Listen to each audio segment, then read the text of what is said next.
ಆಂಧ್ರ ಪ್ರದೇಶದ ಪಿಸಿಸಿ ಅಧ್ಯಕ್ಷೆ ಶರ್ಮಿಳಾ ಅವರಿಗೆ ರಾಜ್ಯಸಭಾ ಸ್ಥಾನ ಸಿಗುತ್ತಾ?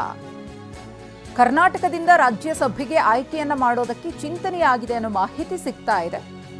ಕಾಂಗ್ರೆಸ್ನ ಹೈಕಮಾಂಡ್ ಶರ್ಮಿಳಾ ಅವರಿಗೆ ಅವಕಾಶವನ್ನ ಕೊಡೋ ನಿಟ್ಟಿನಲ್ಲಿ ಪ್ಲಾನ್ ಮಾಡಿಕೊಂಡಿದೆ ಅನ್ನೋದು ಗೊತ್ತಾಗ್ತಿದೆ. ಏಪ್ರಿಲ್ ಮೇನಲ್ಲಿ 4 ರಾಜ್ಯಸಭಾ ಸ್ಥಾನಗಳು ಖಾಲಿಯಾಗುತ್ತವೆ. ಆಂಧ್ರ ಪ್ರದೇಶದಲ್ಲಿ ಕಾಂಗ್ರೆಸ್ ಅನ್ನ ಬಲಪಡಿಸೋದಕ್ಕೋಸ್ಕರ ಈ ಒಂದು ಸ್ಟ್ರಾಟಜಿಯನ್ನ ಯೂಸ್ ಮಾಡೋದಕ್ಕೆ ನಿರ್ಧರಿಸಲಾಗಿದೆ. ಶರ್ಮಿಳಾ ಅವರಿಗೆ ರಾಜ್ಯಸಭಾ ಸ್ಥಾನ ನೀಡಿ ಪಕ್ಷವನ್ನ ಬಲಪಡಿಸಲು ಪ್ಲಾನ್. ಇತ್ತೀಚೆಗೆ ದೆಹಲಿಯ ಸೋನಿಯಾ ಗಾಂಧಿಯವರ ನಿವಾಸದಲ್ಲಿ ಸಭೆ ನಡೆಯಿತು. ರಾಹುಲ್ ಗಾಂಧಿಯವರಿದ್ದರು, ಮಲ್ಲಿಕಾರ್ಜುನ ಖರ್ಗೆ ಅವರಿದ್ದರು. ಇವರೆಲ್ಲರ ಸಮ್ಮುಖದಲ್ಲಿ ಚರ್ಚೆ ಕೂಡ ಆಗಿದೆ. ಶರ್ಮಿಳಾ ಅವರಿಗೆ ರಾಜ್ಯಸಭಾ ಸ್ಥಾನವನ್ನು ಕೊಡಿಸುವ ನಿಟ್ಟಿನಲ್ಲಿ ಚರ್ಚೆಯನ್ನು ಮಾಡಿ ಅದರ ಸಾಧಕ ಬಾಧಕಗಳ ಬಗ್ಗೆ ನಿರ್ಧರಿಸಿದ್ದಾರೆ. ಕಾದು ನೋಡಬೇಕಿದೆ. ಈಗ ಕಾಂಗ್ರೆಸ್ ಹೈಕಮಾಂಡ್ ಏನು ಪ್ಲಾನ್ ಮಾಡ್ಕೊಂಡಿದೆಯಲ್ಲ ಅದನ್ನು ಯಾವ ರೀತಿಯಾಗಿ ಎಕ್ಸಿಕ್ಯೂಟ್ ಮಾಡ್ತಾರೆ ಅಂತ ಹೇಳಿ.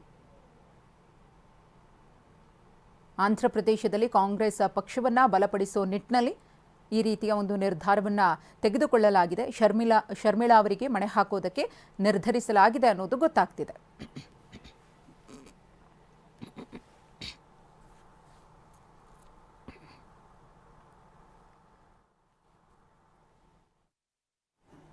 ಏಪ್ರಿಲ್ ಮತ್ತು ಮೇನಲ್ಲಿ 4 ರಾಜ್ಯಸಭಾ ಸ್ಥಾನಗಳು ಖಾಲಿಯಾಗುತ್ತವೆ. ಕರ್ನಾಟಕದಿಂದ ಆಂಧ್ರದ ಪಿಸಿಸಿ ಅಧ್ಯಕ್ಷೆಯಾಗಿರುವಂತಹ ಶರ್ಮಿಳಾ ಅವರಿಗೆ ರಾಜ್ಯಸಭಾ ಸ್ಥಾನವನ್ನು ಕಲ್ಪಿಸಿಕೊಡುವ ನಿಟ್ಟಿನಲ್ಲಿ ಕಾಂಗ್ರೆಸ್ ಹೈಕಮಾಂಡ್ ಚಿಂತನೆಯನ್ನು ಮಾಡಿದೆ ಅನ್ನೋದು ಗೊತ್ತಾಗ್ತಾ ಇದೆ. ಆಂಧ್ರ ಪ್ರದೇಶದ ಒಂದಷ್ಟು ಸ್ಥಳೀಯ ಕಾಂಗ್ರೆಸ್ ನಾಯಕರಿಂದಲೂ ಮಾಹಿತಿಯನ್ನು ಕಲೆ ಹಾಕಲಾಗಿದೆ. ಶರ್ಮಿಳಾ ಅವರಿಗೆ ಸ್ಥಾನವನ್ನು ಕೊಟ್ಟಿದ್ದೇ ಆದರೆ ಅದು ಕಾಂಗ್ರೆಸ್ಗೆ ಆಂಧ್ರ ಪ್ರದೇಶದಲ್ಲಿ ಎಷ್ಟರ ಮಟ್ಟಿಗೆ ಅನುಕೂಲವನ್ನು ಮಾಡಿಕೊಡುತ್ತೆ, ತಳಮಟ್ಟದಿಂದಲೂ ಕೂಡ ಪಕ್ಷ ಸಂಘಟನೆಗೆ ಎಷ್ಟು ವರ್ಕೌಟ್ ಆಗುತ್ತೆ ಅನ್ನೋದರ ಕುರಿತು ಚಿಂತನೆಯನ್ನು ಮಾಡಿದ್ದಾರೆ. ಕಾದು ನೋಡಬೇಕಿದೆ ಮುಂದಿನ ದಿನಗಳಲ್ಲಿ.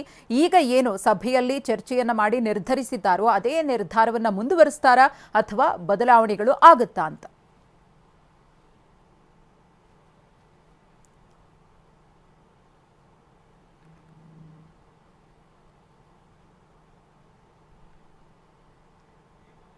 ಕರ್ನಾಟಕದಿಂದ ರಾಜ್ಯಸಭೆಗೆ ಶರ್ಮಿಳಾ ಅವರನ್ನು ಆಯ್ಕೆ ಮಾಡೋದರ ಕುರಿತು ಚಿಂತನೆ ಆಗ್ತಾ ಇದೆ.